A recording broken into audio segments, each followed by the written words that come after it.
तो भगवान विष्णु दो हाथ जोड़े, बोले देवी मुझे श्राप क्यों दोगी? बोले तुमने मेरे साथ अहित किया है। विष्णु जलंधर मर किया बिंदा का प्रतिभंग, तभी जलंधर बध किया त्रिपुरारी करी जंग। इधर भगवान विष्णु आए बन करके, उधर भगवान भोलेनाथ ने जलंधर को मार दिया। और इधर जब जलंधर मर गया, अब उसे आवाज हो गया पतिव्रता स्त्री को, तो कहने लगे जाओ मैं तुम्हें श्राप देती हूँ, चले जाओ। बिंदा ने श्राप दिया कि जाओ तुम गांडकी नदी में पत्थर हो जाओ। तुम देख रहे थे दोपहर में के कालो पत्थर, ये भगवान विष्णु है। यही है शालिग्राम। गांडकी नदी में कहीं जाओ तुम, गांडकी नदी में पत्थर हो जाओ। ये बिंदा ने श्राप दे दिया कि तुमने मेरे पति को मेरे आंखों से ओझल कर दिया। कि जिय बिनु देह विष्णु, तुमने मुझे इतना दारुण दुख दिया है, क्योंकि स्त्री के लिए विधवा रड़ापा का दुख, इससे बड़ा संसार में कोई दुख नहीं है। जिय बिनु देह नदी बिन बारी, और तैसे नाथ पुरुष बिन नारी।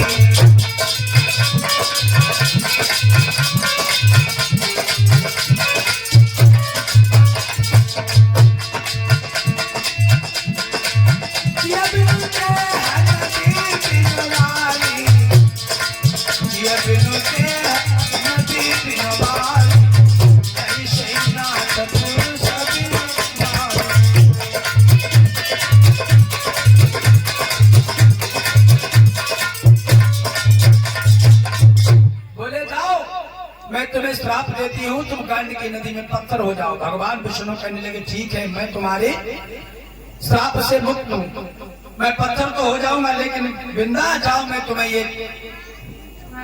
वरदान देता हूँ। भगवान विष्णु ने कहा, बोले जाओ मैं तुम्हें ये वरदान देता हूँ कि जब तक तुम मेरे पास नहीं होगी मेरा भोग नहीं लगेगा। बिंदा ही तुलसी बनी, जो ये तुलसी दल है ना, बिंदा ही तुलसी बनी। विष्णु भगवान ने कहा कि जाओ मैं तुम्हें ये वरदान देता हूँ, एक रूप लक्ष्मी बनो पुण्य तुलसा हम ईश, 8 पहर 64 घड़ी चढ़ी रहो मम शीश। जाओ तुम्हें ये वरदान देते हैं कि एक रूप में तुम लक्ष्मी बनोगी और एक रूप में तुलसा। बिंदा को वचन दे दिया कि मैं तुम्हें ये वरदान देता हूँ कि तुम एक रूप में लक्ष्मी रहोगी, एक रूप में तुलसी, जो हमेशा हमारे पास में खड़ी रहोगी, हमारे सीट पर खड़ी रहोगी। हाँ, ये श्री श्री 108 श्री मोतीलाल महाराज जी देवरिया की तरफ से 21 मुद्राओं का दान हो रहा है। मंगलमय कामना। कृपा करो ही भांति, सबक जी भजन करो दिन रात।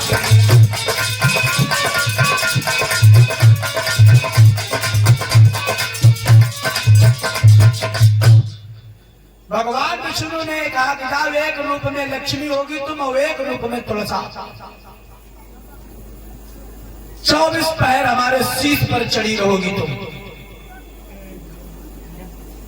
जब तक तुम नहीं होगी तब तक मैं भोजन ग्रहण नहीं करूंगा, भोग नहीं लगेगा हमारा। तभी से तुलसा परम आवश्यक है, और जहां पर तुलसा नहीं होती वहां पर ठाकुर जी का भोग लगता नहीं। जरा ध्यान देना। और एक खास बात, जो लोग शंकर के पुजारी हैं, गूढ़ बात जरा ध्यान देना, जो लोग शंकर के पुजारी हैं, जो शंकर की पूजा करते हो, उनको तुलसा रखना अच्छी बात नहीं है, गलत है। जो शंकर की पूजा करे वो तुलसा को ना रखे घर में। अगर तुलसा होगी तो हमेशा कलह विषाद बना ही रहेगा। जो राम की पूजा करते हो, भगवान विष्णु की पूजा करते हो, उनके घर में तुलसी दल होना परम आवश्यक है। जो शंकर जी की पूजा करते हो उनके यहाँ बेलपत्र होना आवश्यक है, तुलसी दल नहीं। क्योंकि भगवान भोलेनाथ तुलसी का पैर है। जहां पर भगवान भोलेनाथ की पूजा करोगे तुलसी दल लगा रहेगा तो सुख समृद्धि नहीं आएगी, गड़बड़ी रहेगा। क्योंकि